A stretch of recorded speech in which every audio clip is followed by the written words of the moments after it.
Hey, how's it going, everyone? I'm EJ3, and this is the EJ3 Perspective Show. And today I'm going to follow up with, as I like to jokingly refer to as, I would say, my alter ego, and you could say, as he says, my soul brother, so to speak. Anyway, going to follow up with him on a wide range of topics relating to recent events, I think most which people are familiar with. Going to get into discussing, for example, the situation in Philadelphia and the Starbucks incident with the two Black American men. Maybe also sort of delve into the incident with the young man out of the Detroit suburban area of that particular incident. And just maybe a few other topics. So without further ado, again, this is the EJ3 Perspective Show. I'm EJ3, and today I'm going to have another interview with the YouTube photo video slide producer extraordinaire and guru, Mr. REIGNofTEARS. So, Mr. REIGNofTEARS, first of all, how are you doing? And then I'll let you delve in. You can start off on some of those things that I've laid out, or anything else that you wanted to do. How's it going, sir? Hey, how are you, my brother? It's nice to be back on your show. Well, I would start off with the incident at Starbucks. Now, the Starbucks thing is an interesting phenomenon because of what I do. Like a lot of people, for various reasons, like obviously students and who utilize the Starbucks to utilize their free Wi-Fi. And incidentally, their standards there have changed too that I disagree with, but that's a subject matter for another day. But from the way I understand the incident, and I've looked at a few videos of other people to try to get a full perspective of what went down. I looked at the straight news, so to speak, the mainstream news, should I say, maybe rephrase that. And then I've listened to the perspectives of other popular political bloggers out there, like the Black Authority, Superboy 222, as well as some other people.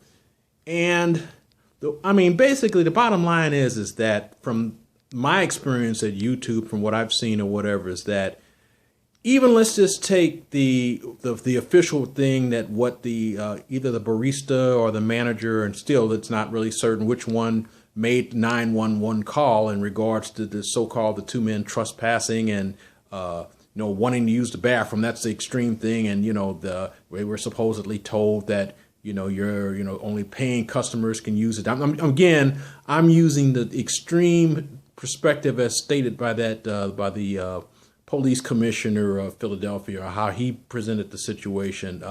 But here in the St. Louis area where I reside, many people go into Starbucks and, just get on their laptops and their smartphones or whatever, and it might be a while before they make an order, or in many cases they don't make an order at all. They're not causing any trouble, they just go and do it. And the thing is that the Starbucks that I frequent in this particular area, many times the baristas, they know these individuals, they're pretty familiar with them. Obviously, you get familiar with your regular customers that come through or whatever. So, from what I've observed, some of the time, some of the customers, and of all ages and ethnicities, primarily whites, just again from my own personal observations, are the ones that might just come in and just be with a group of people just chit chatting. Not even now these brothers who were real estate brokers, as I understand it, they were there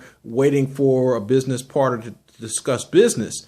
But some of the individuals that come in, they might be retired individuals or whatever, just come in to just hang out, with their former coworkers or people that, if they had been in the armed services or whatever, just hang out and spend some time. And, that doesn't really seem to be a problem, for the YouTube locations, again, that I've gone to in the St. Louis area. And I could probably say that I could probably extrapolate that probably to most major cities that have YouTube spots. They're all over, So, it's sort of like they may have they have the guideline, I guess, where you're supposed to buy something. But, it's not really strictly enforced the way I see it. Now, the only time it might be really strictly enforced, now, like, see, if there are individuals that clearly are vagrants, and again, you have to be careful about that because, sometimes it can be like one person's perspective of someone that is a quote unquote clearly a vagrant, may not necessarily be the case. They might just be dressed down. But let's just say it's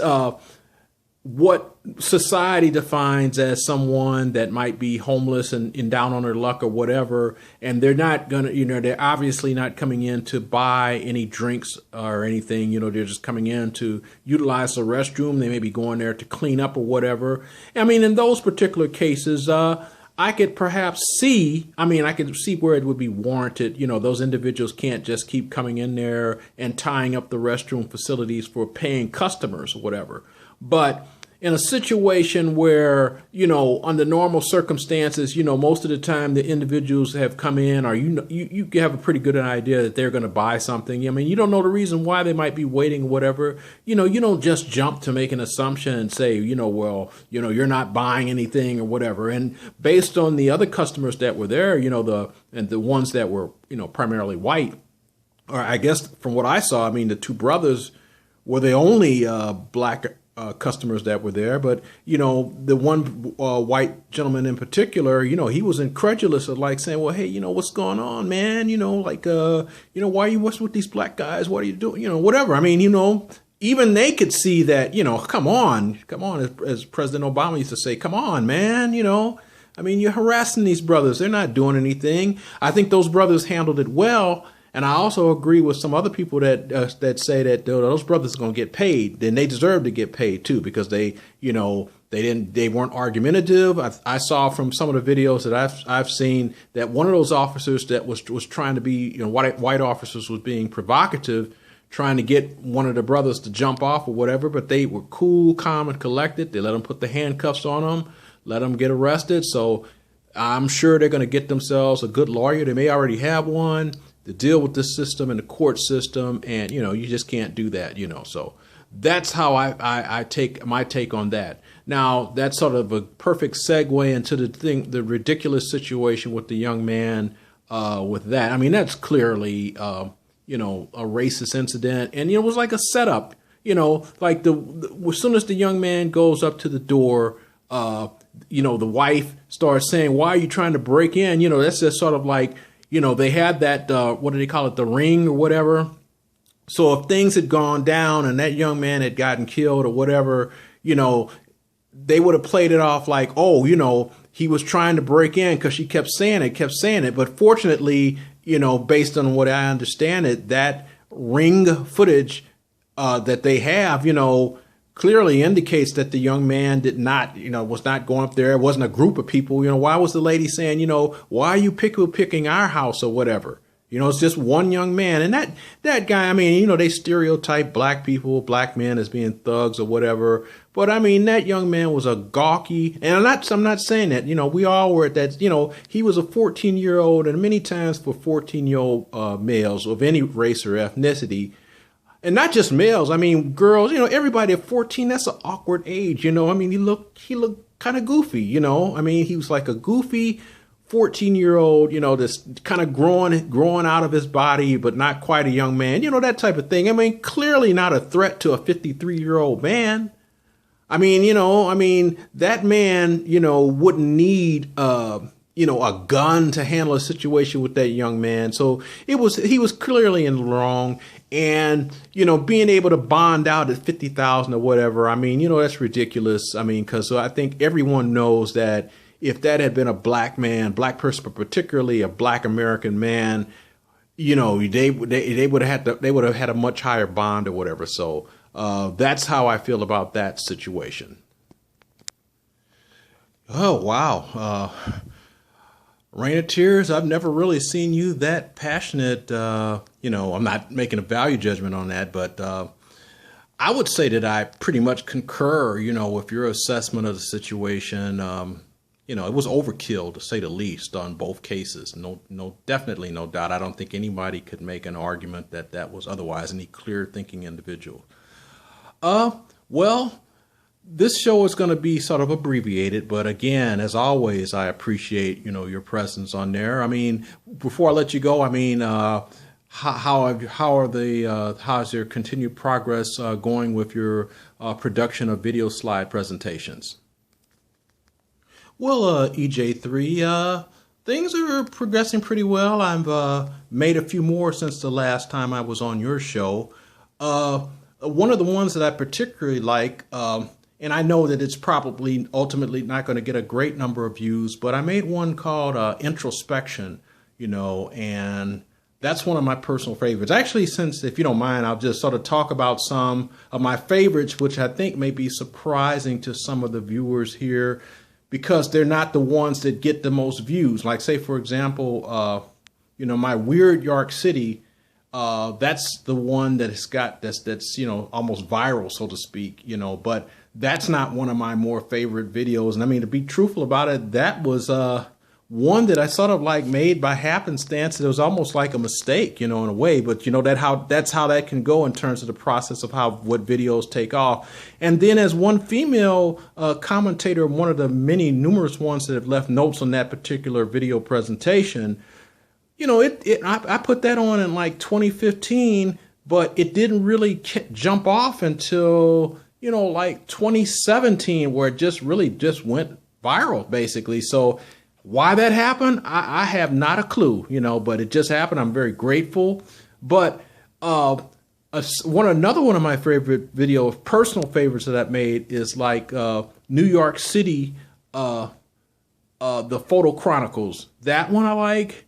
And as also, I really like the South Africa, the Photo Chronicles, in terms of the chronicle collection that I've sort of started. Those two are some of my personal favorites or whatever. I also like one called, and it's one of my earlier video presentations, called Dark and Lovely, where I, showed, photos of what I perceive to be as some beautiful Indian women that are darker complexion. I think that many Indians, or most Indians, and I think many segments of society know that just in some ways, just like in the African American, or should I say Black American community, there's some colorism, and that's like for there it's really big. So anyway, I personally think that, darker complexion women, and in this particular case, darker complexion Indian women, they're beautiful. So anyway, I have, made a collection of photos, and that one it's called Dark and Lovely, of beautiful Indian women, particularly some that from southern India or whatever. So that's another one of my favorites. So I've been doing that. My latest presentation, or at least at the time of your being on your show, is I went to one of the screenings of the Survivor weekend, of the popular Walking Dead and Fear the Walking Dead, the final season episode, and then, the Morgan transition into the Fear the Walking Dead. So, I had some pre-stuff because, because of, legal complications.